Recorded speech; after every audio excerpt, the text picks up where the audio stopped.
एक बार 3 दोस्त सफर को रवाना हुए और रास्ते में देर हो गई। गार नजर आया। इन तीनों दोस्तों ने सोचा कि क्यों ना गार में आराम कर लिया जाए और फिर सुबह को सफर जारी रखा जाए। जब गार में सो गए, मगर किस्मत ने एक अजीब मुसीबत इन पर डाल दी।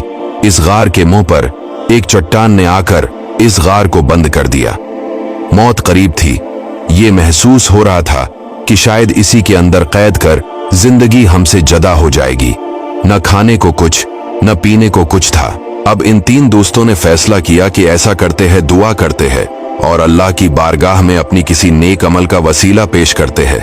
पहले दोस्त ने हाथ उठाया और अल्लाह की बारगाह में दुआ की कि ऐ मौला, मैं जंगल से लकड़ियां काट कर लाता हूँ, घर का काम भी करता हूँ, अपने वालिदीन की खिदमत भी करता हूँ। जब मैं जंगल से वापस आता हूँ तो पहले बकरियों का दूध निकाल कर वालिदीन को पेश करता हूँ, फिर अपने बच्चों को पिलाता हूँ। एक रात ऐसा वाकया पेश आया कि मैं देर से वापस आया तो वालिदीन सो गए थे। बकरियों का दूध निकाला, वालिदीन की खिदमत में हाजिर हुआ, मगर वालिदीन की आंख लग चुकी थी।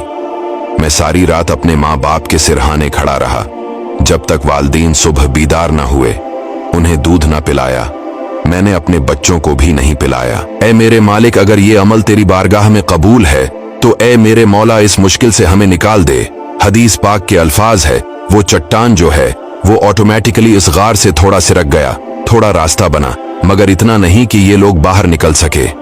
अब दूसरे दोस्त ने हाथ उठाकर कहता है, या अल्लाह, मेरी एक कजन है और मैं उससे बड़ी मोहब्बत करता हूं, मेरे इरादे उसके बारे में अच्छे नहीं थे।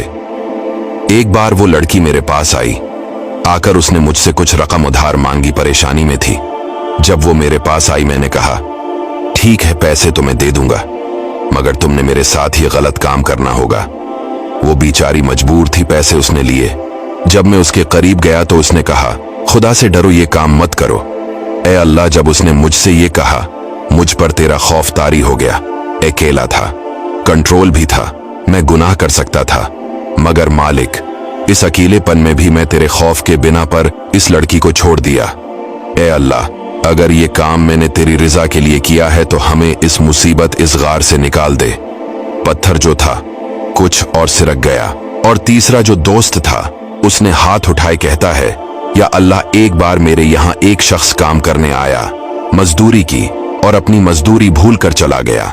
या अल्लाह, जब वो मजदूरी भूल कर चला गया तो मैंने उसकी पैसे संभाल कर रखे, बल्कि उसको कारोबार में लगा दिए। कारोबार बढ़ता गया, मेरे जानवर बढ़ते गए।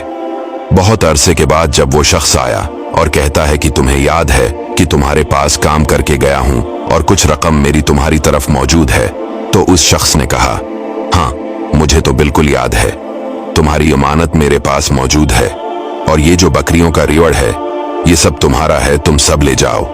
वो मजदूर कहता है, क्यों मेरे साथ मजाक कर रहे हूं? या अल्लाह, मैंने उससे कहा कि ये तुम्हारा ही सब कुछ है, क्योंकि मैंने तुम्हारे पैसों को कारोबार में लगाया और उससे इतनी बरकत हुई है।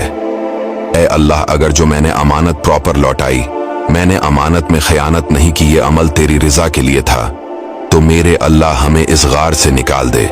नबी पाक सल्लल्लाहु अलैहि वसल्लम फरमाते, वो पत्थर मजीद सिरक गया, इतना रास्ता बन गया कि वो तीनों दोस्त वहां से बाहर निकल गए। प्यारे व्यूअर्स, हदीस पाक का ये वाकया हमारे लिए बहुत कुछ दर्स रखता है। माँ बाप की खिदमत किस कदर नेक अमल है, अल्लाह को कितना पसंद है।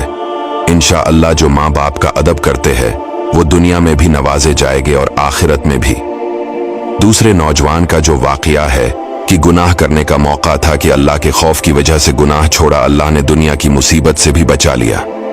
ऐ काश ये खौफ खुदा हम भी अल्लाह नसीब फरमाए कि जब अकेले में गुनाह करने को जी चाहे तो हमें याद आए कि अल्लाह देख रहा है। तीसरी बात, जो इस शख्स ने अमानत पूरी अदा की, लोग लाखों रुपए खा जाते हैं, लेकिन यहाँ चंद रुपये थे, उसने संभाल कर रखे, कारोबार में लगाया, बढ़ाया, फिर सारा कुछ उसे लौटाया। इससे सबक तो मिलता है, मोमिन तो अमानतदार होता है और फिर अमानतदार को अल्लाह किस तरह गैब से नवाजता है। और एक अहम बात ये भी इस वाकया से पता चली कि दुआ मोमिन का हथियार है। अगर आप मुसीबत में है, परेशानी में है, बीमारी में है तो घबराए नहीं, अल्लाह ताला से दुआ कीजिए। वो करीम, वो 70 माओं से ज्यादा प्यार करने वाला है। दोस्तों, इस वीडियो को शेयर जरूर कीजिएगा।